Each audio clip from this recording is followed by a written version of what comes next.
আসসালামু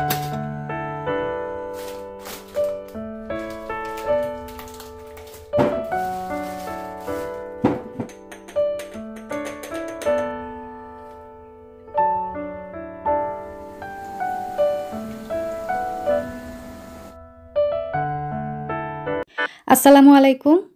welcome to Bushra's simple life. কেমন আছেন আপনারা সবাই? নিশ্চয়ই আল্লাহর রহমতে অনেক ভালো আছেন।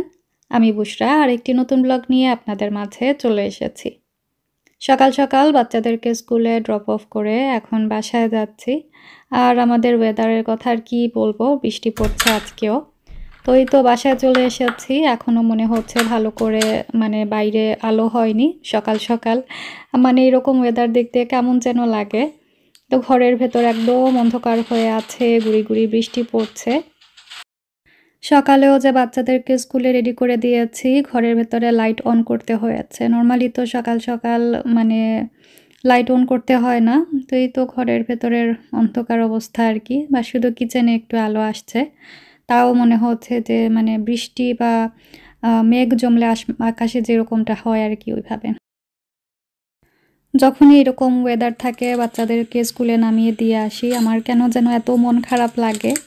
আর পেটের খিদায় ওইদিকে অবস্থা খারাপ, আর কিছু যা বানিয়ে খাবো এত আলসেমি লাগছিল। আর আমার মিষ্টি জাতীয় কিছু খেতে মন চাইছে সকাল সকাল। তো আমার ঘরে ওয়াফল ছিল, এগুলো একটু টোস্ট করে নিলাম আর চকলেট সিরাপ দিয়ে খেয়ে নিব।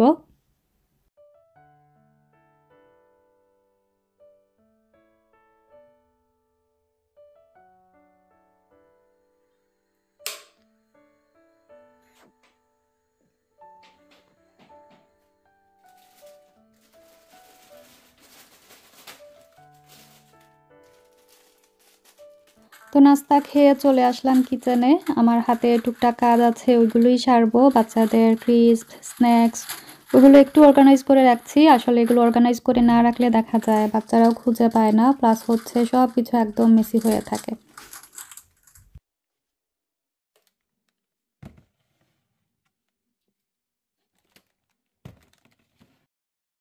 তো জায়গার জিনিস জায়গায় রেখে দিলাম। আরও কিছু জিনিস আছে অর্গানাইজ করার জন্য, বাট এখন হাত দিলে আমি আবারও মানে কিচেনে ঘুরতে থাকবো। তো বাকিগুলো রেখে দিয়েছি, আর এখন ডিমগুলো জায়গায় রেখে দেব। আমি সবসময় বলি আমাদের বাসায় ডিমটা পানির মতো চলে। তো প্রতি কয়দিন পরে পরে বলবো, 2-3 দিনের মাথায় হচ্ছে আমাকে আবারও ডিম নিয়ে আসতে হয়। আর আমি কি করি, হাতে বেঁচে যাওয়া পুরনো ডিমগুলো আমি আলাদা করে আবার উপরে রেখে দিই, এতে করে এগুলো আর কি আগে ইউজ করা হয়ে যাবে। আর এই ডিমের ঝুড়িটা বা বাস্কেটটা আমার খুবই ফেভারিট। যখনই আপনারা আমার ব্লগে এই বাস্কেটটা দেখেন, প্রায় সময় প্রশ্ন পাই যে এটা আমি কোথা থেকে কিনেছি। তো এটা আমি গ্রিন স্ট্রিট থেকে নিয়েছিলাম, আর অনলাইনেও হয়তো বা পাওয়া যায়, আমি আসলে খেয়াল করিনি। তো এখন সকালের নাস্তাপাতি বাচ্চাদেরকে স্কুলে বিদায় দিয়ে অনেক বাসনপত্র টুকটাক সিঙ্কে ছিল, সেগুলো ধুয়ে পানি ঝরার জন্য রেখেছিলাম। তো এখন বেশি বাসনপত্র হয়ে গেছে, তো এগুলো একটু সরিয়ে নেব।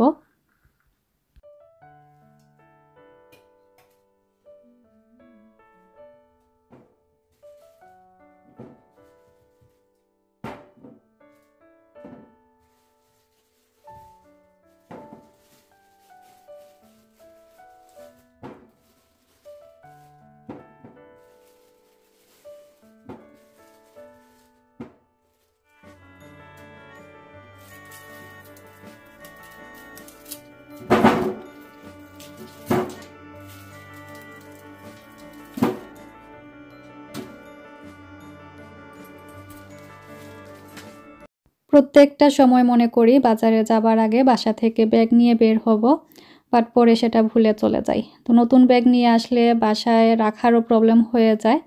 তো আমি এরকম চেষ্টা করি একটু অর্গানাইজ করে রাখার জন্য, আদারওয়াইজ ব্যাগগুলো আসলে অনেক জায়গা জুড়ে ফেলে। তো এই তো আজকেও আমার শপিংয়ে যাওয়ার সময় ব্যাগ নিতে ভুলে গেছি, তো এটা জায়গা করে রাখতে একটু কষ্টই হচ্ছিল।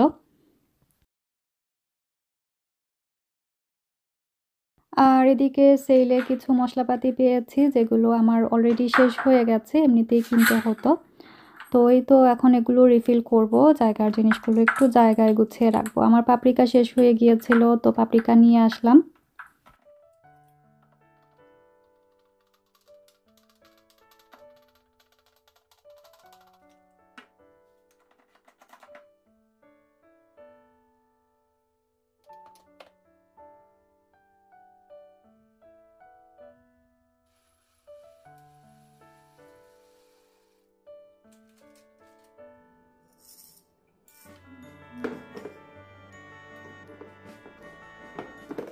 তো আরও কিছু মশলাপাতি আমার খালি হয়ে গেছে, ওইগুলোও নিয়ে আসতে হবে। আমি ভেবেছিলাম যে এটা মনে হয় খালি, এখন দেখলাম যে না, এটার মধ্যে সাফরন আছে। তো এই তো আমার মশলার ড্রয়ার রেডি হয়ে গেছে, এখন রান্নাবান্নার কাজে লেগে পড়ছি। তো আজকে কিছু মাছ রান্না করব, আর এই মাছের ডিমটা বেশ আগে নিয়ে এসেছিলাম, তো বেশ পুরনো হয়ে যাচ্ছে না খেতে খেতে। তো আজকে এটা দিয়ে সামথিং রান্না করব। তো হঠাৎ মনে পড়লো আমরা দেশে আম্মা মাছের ডিমের একটা ঝুরা ভাজা করতেন, খুবই মজা লাগতো ওইটা খেতে। তো ওইটাই আজকে বানানোর জন্য ট্রাই করছি। তো আমি বেশি করে রসুন কুচি দিয়ে দিয়েছি, 2টা তেজপাতা দিলাম, আর বেশি করে পেঁয়াজ কুচি এর মধ্যে দিয়ে দেব। তো একটু সময় এটাকে নাড়াচাড়া করে একদম ব্রাউন করব না, যখন মানে ট্রান্সপারেন্ট হয়ে যাবে আর কি, তখন ডিমটা আমি অ্যাড করব। আর এদিকে রুই মাছের ডিম আমি ভালো করে পরিষ্কার করে, মানে ভেতরে যে রগের মতো থাকে ওইগুলো কচলে আর কি, ওইগুলো ফেলে দিয়েছি, আর শুধু ডিমটা নিয়েছি। আর এর মধ্যে গুঁড়া মশলা সব কিছু আমি অ্যাড করে দিয়েছি, যেমন হলুদের গুঁড়া, মরিচের গুঁড়া, ধনে গুঁড়া, একটু কারি পাউডার, আর একটু কাশ্মীরি রেড চিলি পাউডারটাও দিয়েছি যাতে কালারটা সুন্দর আসে, আর স্বাদ অনুযায়ী লবণও দিয়ে দিলাম। দিয়েই তো ভালো করে এটা ডিমের সাথে মিশিয়ে নিয়েছি মশলাগুলো। আর এদিকে আমার পেঁয়াজও ট্রান্সপারেন্ট হয়ে এসেছে, এই পর্যায়ে আমি মাখিয়ে রাখা ডিমগুলো এর মধ্যে দিয়ে দিলাম। ব্যাস, এখন আর কোনো কাজ করতে হবে না, এখন শুধু নাড়াচাড়া করে পেঁয়াজের সাথে ডিমগুলোকে মিশিয়ে দিতে হবে। অনেকে আবার পেঁয়াজের মধ্যে গুঁড়া মশলা দিয়ে তারপরে ডিমটা অ্যাড করেন, ওইটাও করা যায়, বাট আমার কাছে এটা ইজি মনে হয়েছে। তো মশলার কোনো স্মেল থাকে না আসলে।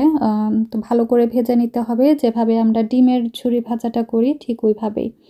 তো এই তো আমার ডিমগুলো মোটামুটি সেদ্ধ হওয়া স্টার্ট করে দিয়েছে, এই পর্যায়ে আমি ফালি করা কাঁচামরিচ বেশি করে দিয়ে দিলাম। আর আজকে আমার ঘরে ধনেপাতাটা শেষ হয়ে গেছে, খুবই খারাপ লাগছিল। এই খাবারে ধনেপাতা হচ্ছে মাস্ট দিতে হয়, দেশি ধনেপাতার ঘ্রাণে এই ঝুরা ভাজা ডিমটা খুবই মজা লাগে খেতে। তো আমি অপর পাশে আলু দিয়ে আজকে মাছ রান্না করছিলাম, তো সেটারও বাগার বসিয়ে দিয়েছি, আর আলু দিয়ে দিলাম। তো এই তো রান্নাবান্না আমার মোটামুটি শেষের পথে। আমার মাছের ঝোড়া ভাজা রেডি হয়ে গেছে। আমার ধনেপাতা খুবই মিস করছিলাম আসলে। তো এটা কিন্তু পাতলা ডালের সাথে খেতেও বেশ মজা লাগে। আর এই তো মাছের কারিটাও এদিকে বলক চলে এসেছে। তো রান্নাবান্না শেষের পথে, আর আমিও ব্লগের একদম শেষ প্রান্তে চলে এসেছি। আশা করছি আজকের এই ছোট্ট ব্লগটি আপনাদের ভালো লেগেছে। দেখা হবে, কথা হবে নেক্সট আরেকটি ব্লগে। সবাই অনেক ভালো থাকবেন। Stay happy, stay connected. আল্লাহ হাফিজ।